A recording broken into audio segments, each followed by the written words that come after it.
വേണുവേട്ടന്റെ ജീവിതവുമായിട്ട് ഏറ്റവും അടുത്ത ബന്ധമുണ്ടായിരുന്ന ഒരാൾ, അടുത്ത കാലത്തോ അല്ലെങ്കിൽ വേണുവേട്ടിൽ നിന്നും വിട്ടുപോയ ഒരാൾ, ആ ആളെ കുറിച്ചൊന്ന് മനസ്സിൽ വിചാരിക്കും.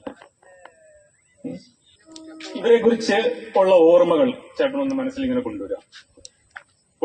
ചേട്ടന്റെ മനസ്സിൽ ഈ വ്യക്തി എത്രമാത്രം സ്വാധീനിച്ചിട്ടുണ്ട് എന്നുള്ളത് കണ്ട് ഒന്ന് മനസ്സിലാക്കാം. അടുത്ത കാലത്താണോ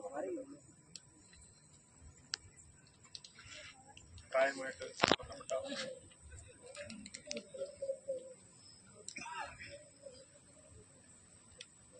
വേണുവേട്ടന്റെ ജീവിതവുമായിട്ട് ഏറ്റവും അടുത്തുള്ള ഒരു വ്യക്തിയാണ്.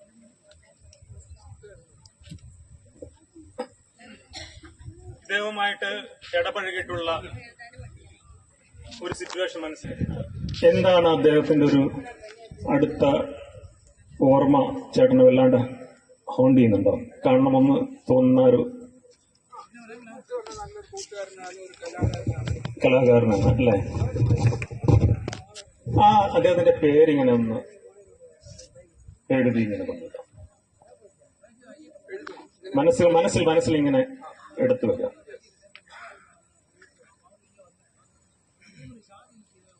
ഇരുന്നു ഞാനൊന്ന് റീഡ് ചെയ്യാൻ ശ്രമിക്കുകയാണ്.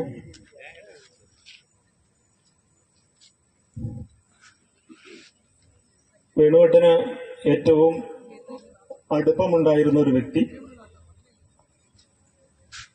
അദ്ദേഹത്തിന്റെ പേരിന്റെ ആദ്യാക്ഷരം വിയിൽ തുടങ്ങുന്നതാണോ? വിയിൽ തുടങ്ങുന്നതാണ്.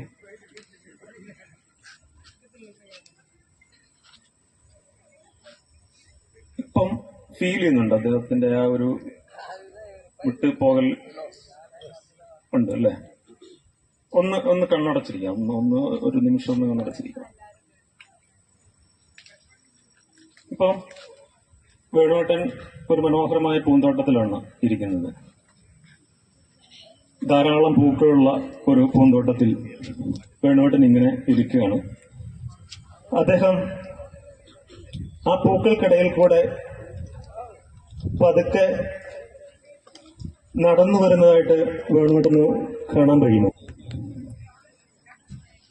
കയ്യിൽ ഒരു കെട്ട് പൂക്കളുമായി അദ്ദേഹം വേണുവേട്ടന്റെ അടുത്തേക്ക് വരികയാണ്. വേണുവേട്ടന് തൊട്ടടുത്ത് വന്ന് അദ്ദേഹം എന്തോ പറയാൻ ശ്രമിക്കുന്നുണ്ട്. എന്താണെന്ന് കേൾക്കാൻ പറ്റുന്നുണ്ടോ വേണുവേട്ടന്? അദ്ദേഹം പറയാൻ ശ്രമിക്കുന്നത് എന്താണെന്ന് കേൾക്കുന്നുണ്ടോ?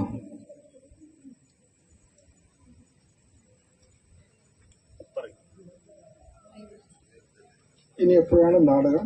അടുത്ത നാടകത്തിന് എന്നെ കൂട്ടണം. നാടകം എപ്പോഴാണെന്നല്ലേ? നാടക കലാകാരനാണ്. പൂക്കളുമായിട്ടാണ് അദ്ദേഹം വന്നത് വേണുവേട്ടനെ കാണാൻ. ആ പൂക്കളൊന്ന് വാങ്ങിച്ചു വെച്ചോ, കയ്യിൽ വെച്ചോ, വാങ്ങിച്ചോ, രണ്ട് കൈയും നീട്ടി വാങ്ങിച്ചോ. ഓക്കെ. ആ പ്രിയപ്പെട്ട കൂട്ടുകാരന്റെ പേര് വിനോദ് എന്നാണോ?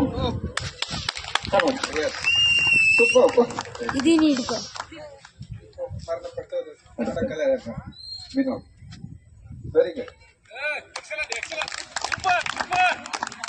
താങ്ക് യു വിനോദ. വിനോദ് തന്ന പൂ കയ്യിലുണ്ട്. ഒന്ന് റബ്ബ് ചെയ്തേ.